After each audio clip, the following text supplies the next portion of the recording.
আইনের মহারক্ষক ট্রাম্পের ঘরে ব্যাংকের বোমা, ক্ষমতা ও নীতির অভিনব সার্কাস।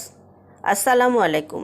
বিশ্বে যদি নীতিকথা এবং পবিত্রতার কোনো নোবেল পুরস্কার থাকত, তবে নির্দ্বিধায় তা মার্কিন প্রেসিডেন্ট ডোনাল্ড ট্রাম্পের ঝুলিতেই যেত। একদিকে বৈধতা এবং আইনের দোহাই দিয়ে মেক্সিকো সীমান্তে অভিবাসীদের ওপর কঠোর চাবুক চালানো, অন্যদিকে বৈশ্বিক শান্তির কথা বলে হরমুজ প্রণালীতে বোমাবর্ষণ করে তেলের দাম $90 নিয়ে যাওয়া। আইনের প্রতি ট্রাম্পের এই ভালোবাসা সত্যি অতুলনীয়। কিন্তু গল্পের আসল টুইস্ট তো কেবল শুরু।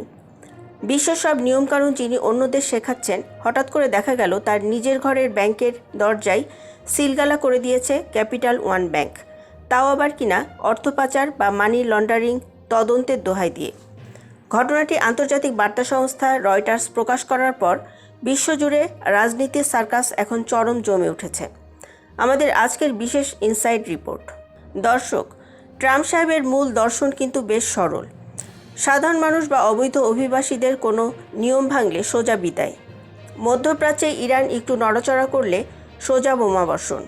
এমনকি যুক্তরাষ্ট্রের ভেতরে ব্যাংকিং ব্যবস্থা কিভাবে চলবে সেটাও তিনি ঠিক করে দেবেন একখানা সইয়ের নির্বাহী আদেশে।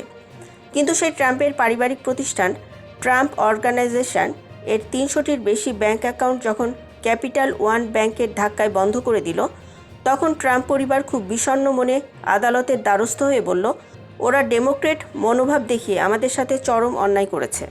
কিন্তু গত শুক্রবার আদালতে ট্রাম্পের সেই কান্নাকাটিতে একেবারে জল ঢেলে দিয়েছে ক্যাপিটাল ওয়ান ব্যাংক। নিয়ামির বিচারকের সামনে ক্যাপিটাল ওয়ান ধীরস্থিরভাবে বলল, মহামান্য আদালত, এখানে কোনো রাজনৈতিক ভালোবাসা বা ঘৃণা ছিল না। আমাদের অ্যান্টি মানি লন্ডারিং বিশেষজ্ঞ দল টানা কয়েক মাস ট্রাম্প সাহেবের ট্রানজ্যাকশন ঘেঁটে দেখেছেন। লেনদেনের যে রূপ আমরা দেখেছি তা মার্কিন কেন্দ্রীয় ব্যাংকিং নিয়মের সাথে এত সুন্দরভাবে মেলে যে অ্যাকাউন্ট বন্ধ করা ছাড়া আমাদের কোনো উপায় ছিল না। ভেবে দেখুন, আন্তর্জাতিক অঙ্গনে যিনি অনিয়ম আর দুর্নীতির বিরুদ্ধে যুদ্ধের পতাকা ওড়াচ্ছেন, ব্যাংকের চোখে তার নিজের লেনদেনেই লালবাতি জ্বলছে।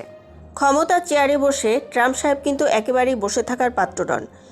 নিজের অ্যাকাউন্ট বন্ধ হতেই তিনি ব্যাংকিং বৈষম্য দূর করতে আস্ত একটা আদেশ জারি করে দিলেন। এরপর জেপি মর্গান ব্যাংকের পেছনে লাগলেন, আর আগের মেয়াদে ডয়েচে ব্যাংকের পেছনে লেগেছিলেন, যাতে তার কোনো আর্থিক দলিল আবার অন্য কারো হাতে না পড়ে। বাহ! নিজের বিরুদ্ধে তদন্ত রুখতে এবং ব্যাংকগুলোতে সোজা লাইনে আনতে ক্ষমতার এমন শৈল্পিক এবং অপরূপ ব্যবহার ইতিহাসে সত্যি বিরল। প্রতিরক্ষা বিশেষজ্ঞরা বলেছেন, যিনি বিশ্বকে আইনি শৃঙ্খলায় আনার জন্য মেক্সিকো সীমান্ত থেকে শুরু করে মধ্যপ্রাচ্য পর্যন্ত তোলপাড় করছেন, সেই আইনের রক্ষকের পরিবারের বিরুদ্ধে যখন ব্যাংক নিজেই 3-4 বছর ধরে মানি লন্ডারিং তদন্ত করে সেবা বন্ধ করে দেয়, তখন বুঝতে হবে থিয়েটারের নাটক সত্যি জমে উঠেছে। অভিবাসী তাড়ানো আর হরমুজে কামান দাগানোর মাঝে নিজের ব্যাংকের হিসাব কিভাবে মেলাবেন, সেটা এখন ওয়াশিংটনের সবচাইতে বড় দেখার বিষয়। দর্শক, বিশ্ব শাসন করা এবং নিজের হিসাব সামলানো, ট্রাম্প সাহেবের এই দ্বিমুখী নীতির কোনটা আপনার কাছে বেশি উপভোগ্য মনে হচ্ছে?